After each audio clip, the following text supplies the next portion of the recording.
Hey, I'm Sadie, the original bag lady. Don't get it twisted. You never know what I might got coming out of my bag. Seriously, homelessness is not part of my story. And that's exactly what this video was getting ready to be about. Because I'm getting real scared. What? Okay. Can you see me okay? I got to pack up, get ready to go. I'm at work. Yeah, I'm really scared because everybody's running around Kamala Harris, right? Rallying around Kamala Harris, right? And I do not like Trump. I always say Bush because they all the same to me, for real. From Reagan, Bush,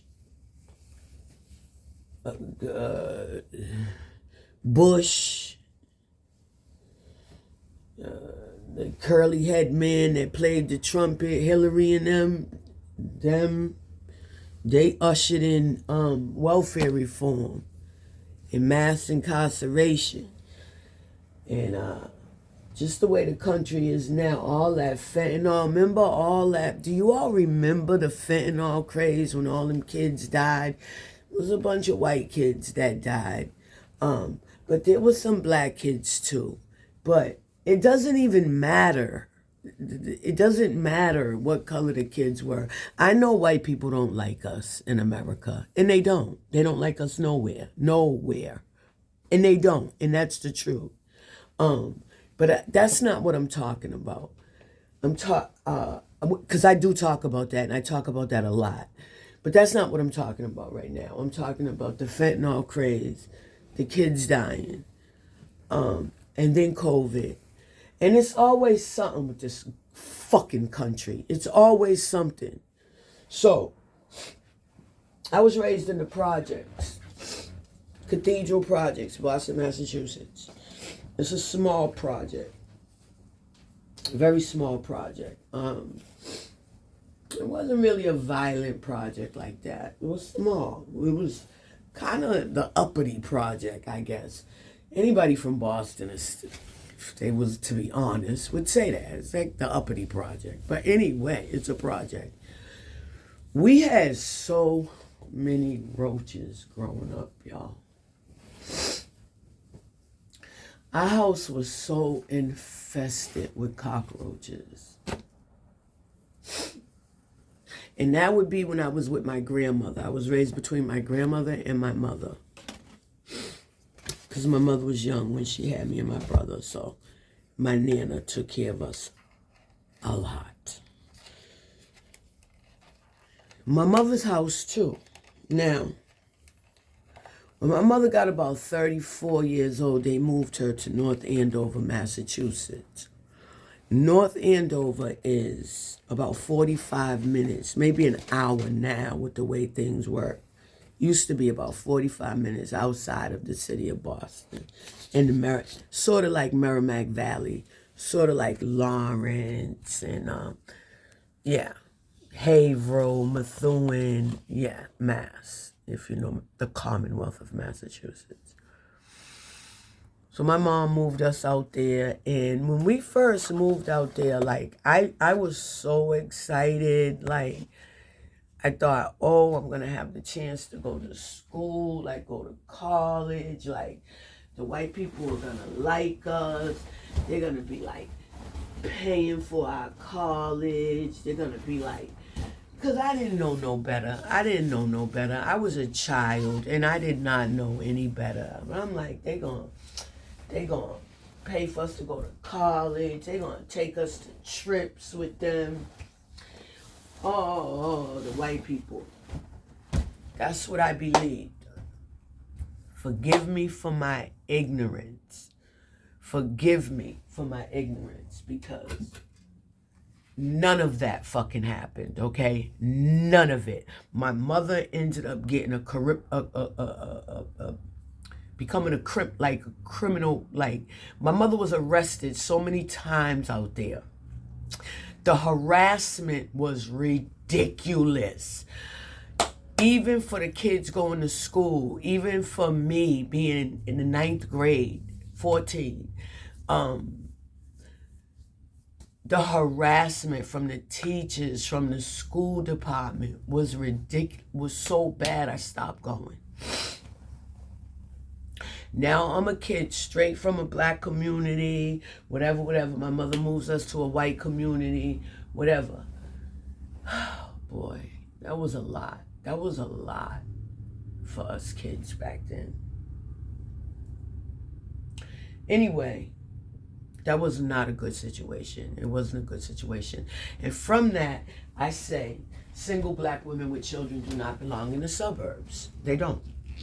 You don't have 2 cars. You don't got a husband. You're on welfare. You got food stamps. No way to the grocery store. That was then. This is now. I still don't believe black women, single women with children belong in the suburbs. I just don't. I live in the suburbs now. My kids are grown. I work. But I don't belong here. And they let me know that every day. They don't like me. Okay.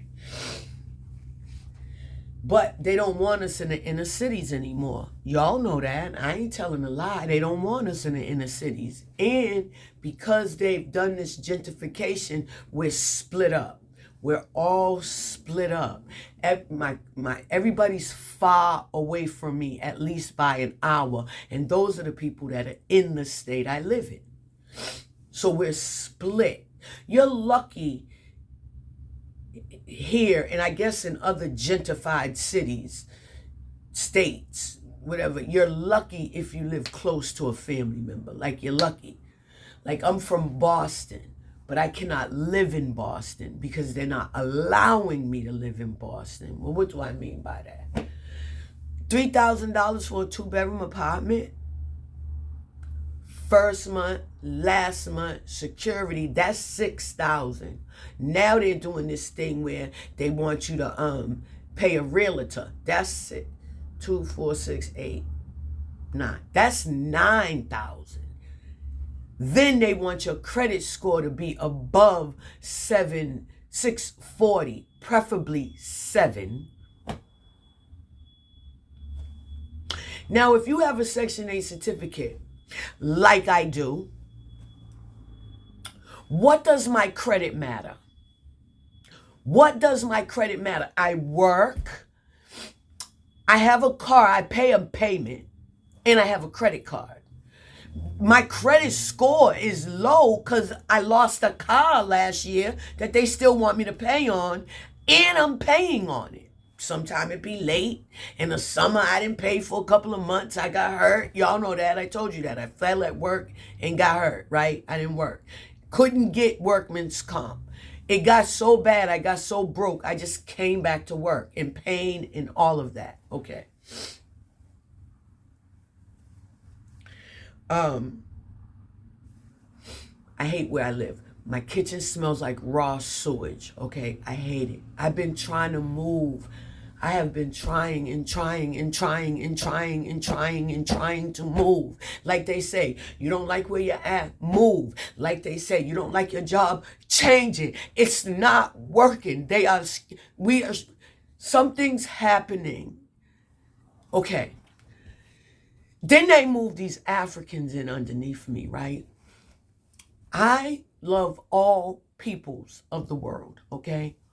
All black peoples of the world. So I thought, okay? I'm thinking, I don't have a right to tell them people they can't live in America. I don't have a right to do that. If I was from a third world country like a lot of these people, I wouldn't want to live like that either. Here's the hit. I got roaches in my apartment from the Africans downstairs.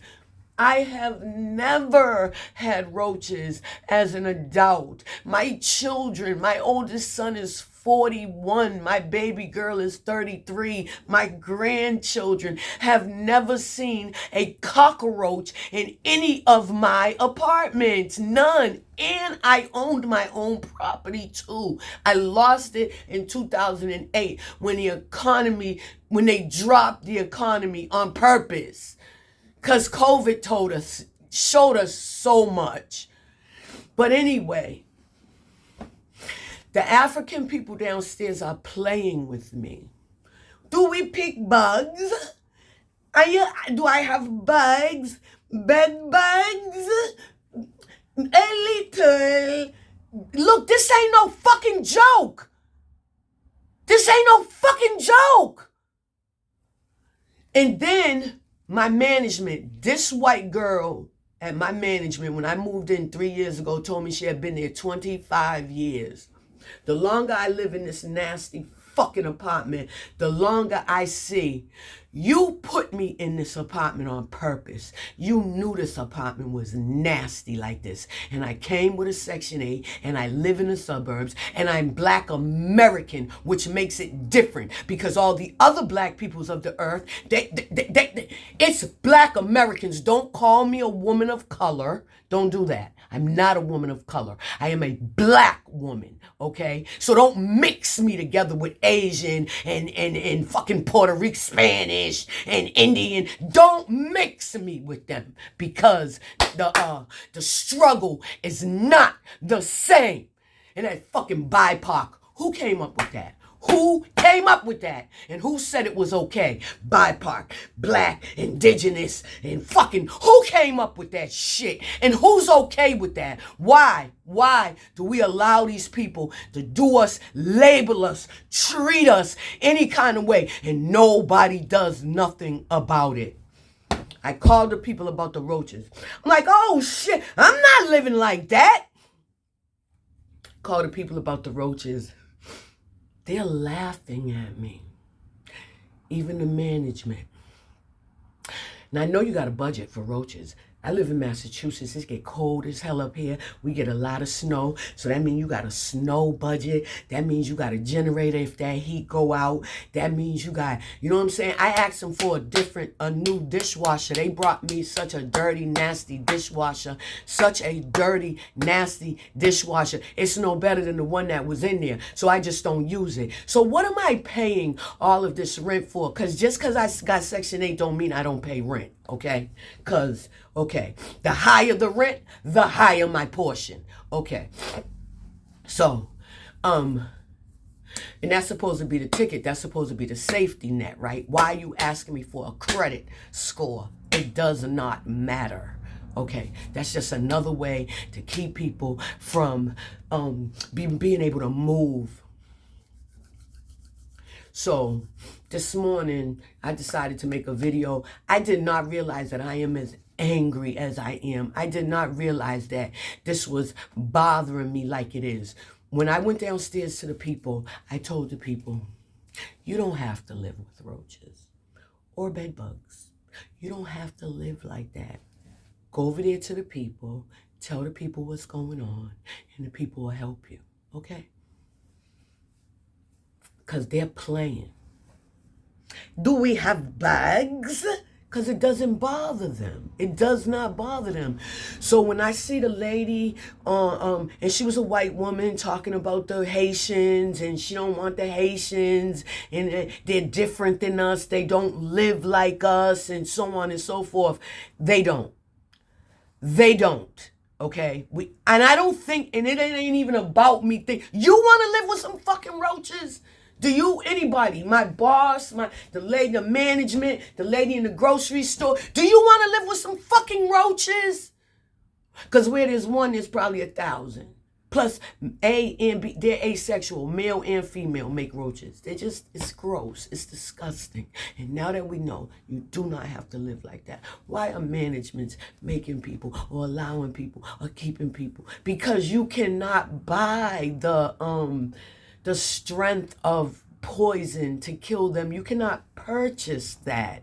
That has to be from a licensed exterminator. My management told me they will ask them if they have roaches. And if they tell them no, then it's no. I said, won't you just treat the building? Just treat the building. There's 6 apartments. Just treat the building. Told me no. So I have to move. And I don't have nowhere to go. I've been trying and trying and trying. My son got online yesterday and he started looking up different apartments and stuff. He's so foo-foo. He don't listen to nothing I say, I swear to goodness. So he just goes on there and starts looking up places. Man, these old privileged, entitled ass Caucasians in Massachusetts are not looking for me. They are not checking for me. They are not checking for me to be able to move into their very nice 2-bedroom apartments because I want to live in a house. I do not want to live in a multi-congregate building that either looks like prison or the projects. I don't want to live like that. Why do I have to live like that? I don't want to. I don't want to. I have the ticket. I got Section 8. What does that mean? Does that not mean anything anymore? Because in Massachusetts, if you can laugh at me all you want to, I don't give a damn. In Massachusetts, you pay $3,000 a month for rent. Go ahead. Go ahead. With a $12 an hour job. Go ahead. Let me see you do it. Go ahead. I make $21 an hour. That ain't no money. That's what they pay children. That ain't no money. That ain't no money. My check every 2 weeks is $900. That ain't no money. That ain't no money. You can say what you want about me. I don't give a damn. I don't. I really don't. I don't give a fuck. I should not have to live like that. When I seen the 2 little girls outside, I was like, hi, beautiful brown loveliness. Hi, pretty little girls. Very nice little girls. The little African girls downstairs, so nice and mannerable. Not like these fucks we raised for kids. Them kids were so mannerable and, hi, do you need any help? I'm like, no, baby, I got it and stuff. I told that little girl, I did. I was mad. I put an empty can of roach spray on their doorstep. Because they're playing. They keep leaving the door open too. Because it's like 19 of them and they don't have no keys. So they keep, wedging the door open. The people that already sent the memo, stop doing that. I don't really care if they wedge the door open or not. I personally don't care. I don't care if they wedge the door open. That doesn't bother me. You know what I mean? I don't care. Maybe at night. I'm not there at night. I work nights. I don't care. That doesn't bother me. They don't have keys. That don't bother me either. That ain't none of my business. My business is your roaches are crawling up into my apartment. My son killed one in my studio room. That's where I do my tie-dyeing. All my t-shirts are in there. Everything that I tie-dye is in there. Everything that I use for tie-dye is in there.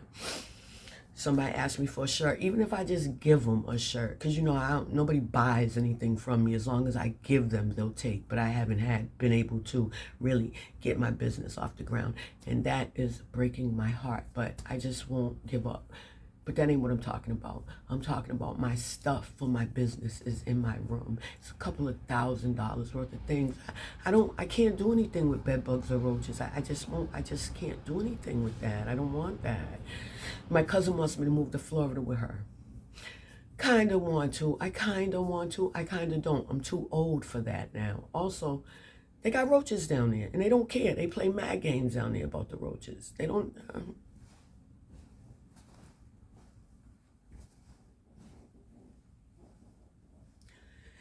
This is not the America I grew up in. I do not know where I'm at. I do not know how to maneuver around this world that they put us in. Because everything that they ever said was a lie. Everything they have ever told me is a lie. And now I don't know how to maneuver. I am displaced from my home, which is Boston, Massachusetts. That's not my home. They don't want me there. They got me in the suburbs. They don't want me there either. I don't want to go to Florida. That's not my home. I don't want to go there. And I go down there and they start talking that credit shit. And if I find myself displaced there, then really, what am I going to do? Trust God. Have faith.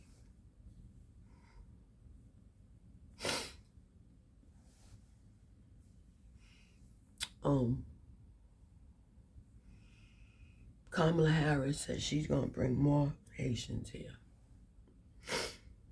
She says she's gonna keep bringing them here.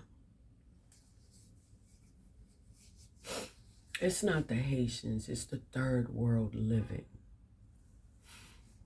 It's the Brazilians, it's the Dominicans, it's the Guatemalans.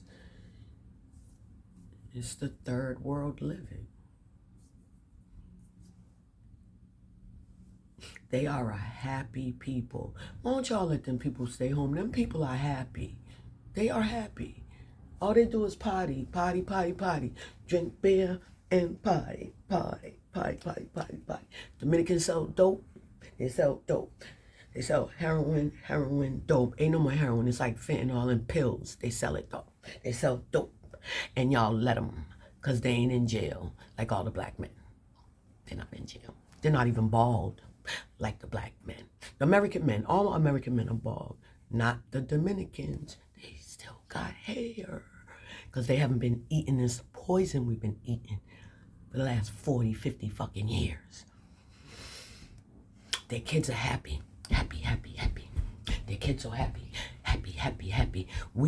I was not a happy child. I was an impoverished, abused, traumatized child. I don't care what you say. I don't care. I made this video because I needed to vent this shit out. I don't know if I feel better from venting. I will feel better with a nice apartment, a better job, and my business off the ground. That's when I will feel the fuck better, and nothing else is gonna make me feel better. But y'all black bitches wanna vote for Kamala Harris? And I'm not saying I like Trump. I don't know what to do. I'm not voting for neither one of them motherfuckers. But when I see you black bitches, Kamala, you just look stupid to me. Why don't you read shit? Why don't you find out some shit before you go endorsing people? So stupid. The stupidest people on the fucking planet. I'm sick of this shit. Nobody else want to do nothing about this shit. Don't nobody want to do nothing about this shit. Nobody. Everybody's just fucking happy. Your medical, you happy with your medical? You happy with the way they treating you at medical? You happy? You happy with that?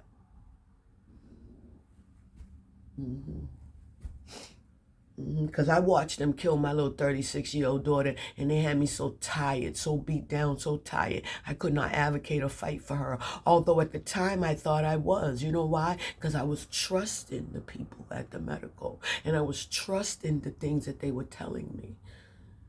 That's a whole nother story. I have to detach from that situation, because if I try to deal with that situation, I can't. My heart and my stomach, I get sick from trying to really think of what they did to my daughter and what I allowed to happen, because I was naive. I trusted them. I thought I seen it with my mother. I know I seen something with my brother when he was dying. But then with my daughter, they put me out of that place so many times, out of the hospital, Mass General Hospital. They so racist over there. They are very extremely racist at that hospital. Extremely, extremely, extremely, extremely, extremely, extremely racist at that hospital. They put me out over there. Told me I couldn't see my daughter. One nurse said, what good is it to Kia if you come here every day? What good is it to Kia if you come here every day? Kia had a stroke. My baby had a stroke, 36 years old, lost her right side, lost her ability to speak, communicate. And the white girl told me, what good is it? You come here every day to see the Kia. Kia used to bright up when she seen her mother.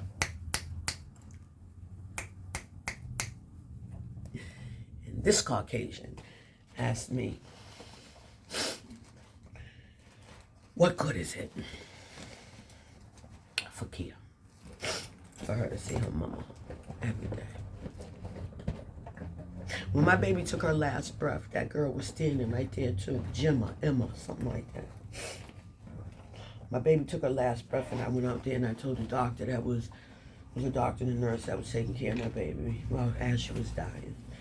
And I went out there and I said, I think she stopped breathing. That bitch Gemma, whatever that hoe's name was standing right there. She never said, Miss Cherry, I'm sorry for your loss. What happened to the bedside manner at the medical?